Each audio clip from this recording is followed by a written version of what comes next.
Hi there and welcome to Bloodborne versus the Sleuth. This is episode 1 of a probably extremely long series because I can't record that much at once with the PlayStation. But I'll try and record a few and put them out every couple of days, and yeah, we'll see where we go with it. Basically, I'm going to be working my way through Bloodborne, giving it my best shot. And I'll give you commentary and try to show you some bits that you don't normally see in Bloodborne playthroughs, little hints, tips, extra areas, yeah, bits and bobs like that. I've played through this game once already. I'll be honest, I did a lot of Bloodborne wikiing and a lot of learning, but now I feel like I can kind of go through and show you some of the better bits of the game and some of the more exciting extras. My name is Patrick Lunn. I write and work for bearsleuth.com and Daily News Service. This is me playing, and yeah, one of the other things I like to do apart from write is play games like Bloodborne. I love the From Software games. I started at Dark Souls 1, worked my way through Dark Souls 2. This is me playing Bloodborne, and then I'm hoping to start on Scholar of the First Sin. I think that's what it's called. Very soon. So this is me building my character. Name, I went for name and website, Bear Sleuth. Went through all the kind of normal aesthetic changes here. I decided to go with the Violent Upbringing class because it helps with a more melee focused build. I know lots of people that go for different builds of Bloodborne. The system isn't quite as free and open as the Dark Souls system, which allows you to specialise more towards magic using or more niche builds. But it's fun, and you can definitely get 3 or 4 different distinct builds through playing Bloodborne. Which encourages replayability, which is always really good in a game. Here I'm just doing some basic aesthetic changes. You're not going to get to see much of your character once you get into Bloodborne, because your head's always covered pretty much from the start of the game. But it's good to make some quick choices that you enjoy. Yeah. So here I'm just kind of making a character that looks, well, it looks kind of how I like to think I look.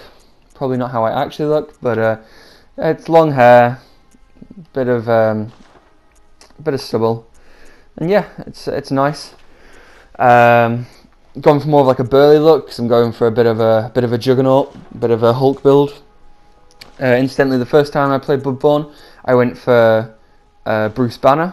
I tried to make a character that looked kind of like Bruce Banner, inspired by the Secret Wars tie-in, the 1872 I think it's called, where Bruce Banner's like a medicine man, like a doctor. So I used like the wiry glasses and kind of went for a bit of a greenish tinge, and yeah, made that my character. This time I'm just going for average ordinary guy who's got the name Bear Sleuth. Yeah. And here we go into the place where we're spending most of our time, Bloodborne, the loading screen. It seems to take up most of the game, like every From Software game, and especially when you want to travel from place to place. Unfortunately, you get trapped in loading screen after loading screen, which is good because you get a bit of lore, but I'm hoping that with Dark Souls 3 and maybe even Scholar of the First Sin, the loading screens decrease. And now we're in with, we should be in with Germand in a minute. Good. There we are, yeah. Alright. My understanding of Germand is he is one of the first hunters, if not the first hunter.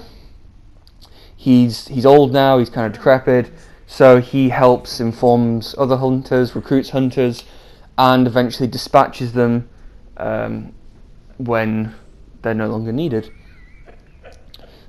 He occurs throughout the game. He's quite a fun character. There's some quite good lore attached to him. He also makes for a very interesting encounter towards the end of the game if you choose to go down one of the ending paths. So now that Gourmand has left, he's performed a blood transfusion on us that basically stops us from becoming one of these monsters and gives us a little bit of protection, from my understanding again. As we can see here, as the wolf comes, and it protects us from his grasp, like that, which is really cool, and it lets us be a hunter and go and have fun in Bloodborne. When I say to the limits of my understanding, or that's how I understand it, that's because I've read bits of the Bloodborne wiki. I don't know everything about the source material, but I'll tell you what I know. For instance, these guys are the messengers. They're kind of messed up. That one has a vagina for a face.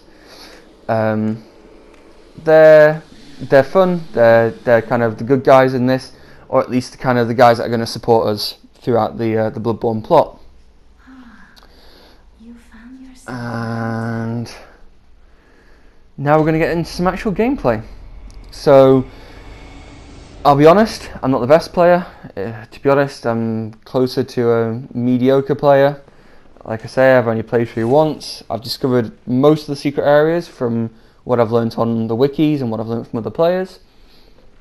So I'm going to do my best here, run through Bloodborne. I will die. Everyone dies in Bloodborne. I'm probably going to die a bit more than most people die in Bloodborne because I'm not the best player, like I say, but I'm good enough to get through, I'd like to think. And yeah, so settle in, because my last run was about 60 hours. Hopefully this will be a bit less than 60 hours. And this is me going for my first fight, and what inevitably turns out into my first death. The werewolf here can be defeated. The best tactic I've seen, and the times when I've seen him be defeated, is by people just going in and absolutely wailing on him. I try and do that here, but because I let up for a little bit, I don't receive the health back, and that kind of puts me in a sucky position. When he goes for a chomp on me here, I die. And this is the first of many deaths. So that's been the first little bit of gameplay in Bloodborne. I hope you enjoyed it, and I hope to see you again.